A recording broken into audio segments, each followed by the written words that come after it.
Right. And so there's a handful of people that are opposing it. They're very vocal. Mm-hmm. And so we're not seeing eye to eye on everything. There are many Right. things we are seeing eye to eye on Good. in this ordinance, Mhm, though. But the ones I'm talking about, or we are talking about today, Right. is pretty much the 2 points that I brought up. Okay. All right. So then, Jack, I'm going to go back to you again. Tell us your perspective as far as the problem and your process. How does it affected you? Well, I'll first explain why I'm wearing this Okay. T-shirt, because Sure. I normally don't wear shirts like this. But seeing red it shows how a lot of us are going to see a lot of red in our financial records in the future if this goes through. Because in these economic times, I mean, 2007 was a great year for a lot of us. For me, I did a whole bunch of weddings. 2008, the bottom dropped out, as we all know. Right. And I had so few weddings. And then for there to be a limit, for any ordinance that would limit the number of weddings that take place on the Central Coast, then that's going to affect how many weddings I can service. Right. And so that's going to force me to drive to someplace outside of the county in order to serve those couples. Right. But I think it's important with this ordinance to talk about the framing. People talk about, well, it's we're not banning weddings, but there are three parameters that the ordinance addresses, and correct me if I'm off on any of this, but one is the frequency of events, and when I'm talking about events, I'm talking about when a farmer or a rancher needs to help make ends meet, so they charge money to have people come and have a family reunion or a wedding on their property. The ordinance addresses frequency, size, and location. And for that farmer, the frequency, we'll start with the size. They say you can do all the weddings you want as long as there are fewer than 50 people. Well, I can remember maybe one wedding I've done where there were fewer than 50 people.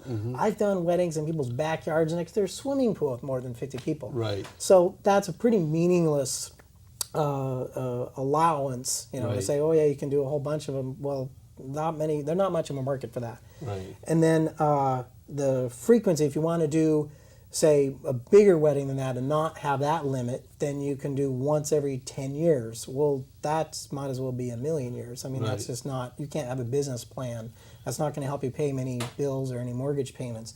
And then there's location. They're currently talking about allowing 3 historically significant sites to have a whole bunch of weddings or events and big events. But unless you happen to be the owner of those 3 sites, that doesn't do you any good. And then the other indication, or the other thing they're saying is, well, you can use wineries. Well, Right. we believe, and the wineries believe, that they're next. So if that happens, none of those allowances really mean anything. So Right. this is, in effect, going to practically shut down all but a very few weddings. Right. And in this economy, we really can't be looking for ways to limit to people's earning potential. Gotcha. Well, this is a very impacting information and process that our local government is going through right now.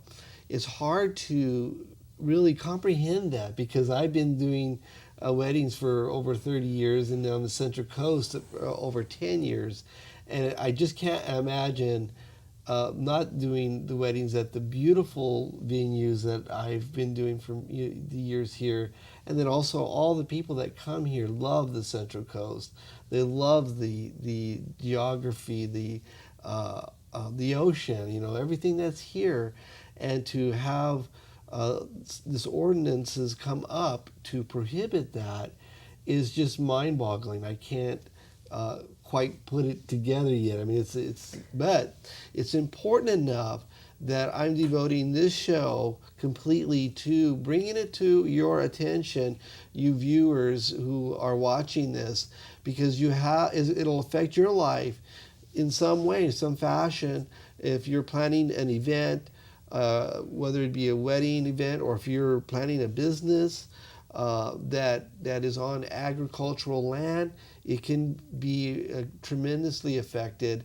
And we need to help our appointed, or our I guess they're voted, I don't even know the politically correct way to say it. The people, the supervisors. The supervisors of the ultimate decision making Okay, and they are the elected officials. officials. There you go. I'll help you through this. All right. I teach guitar, but this political correct stuff, I'm still just kind of getting into it. But that's the purpose of doing this show, is to bring it to everyone's attention so that you can take action. And there's a variety of ways that you can take action. We're talking about peaceful action and to really be effective. So Jackie, why don't you describe again? This is Jackie Crabb. She answers this question, and she is Executive Director of San Luis Obispo County Farm Bureau. And she is here as my guest on All About Guitar to describe really the problem and the solutions, the processes that we're going through. And then you can take your pencils and papers. I always ask you to do that. Grab your pencils and papers and take this information down. But Jackie, why don't you describe some action steps that people can take and should? Okay, certainly. Right now, it is at the Planning Commission, and this is the stage where you can have they have the public hearings, and you can make public comment. So you could go to the meetings, and usually you're allowed 3 minutes, but if it's a large crowd, they come up with a formula like 1 minute, and those who really want to speak, 2 minutes. So that is one way that you can be heard.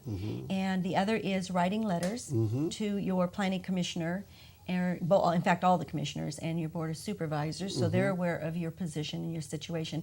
And what you need to do is give them their personal story, and that's what they're looking for. And there's a petition that Jack can talk about as well.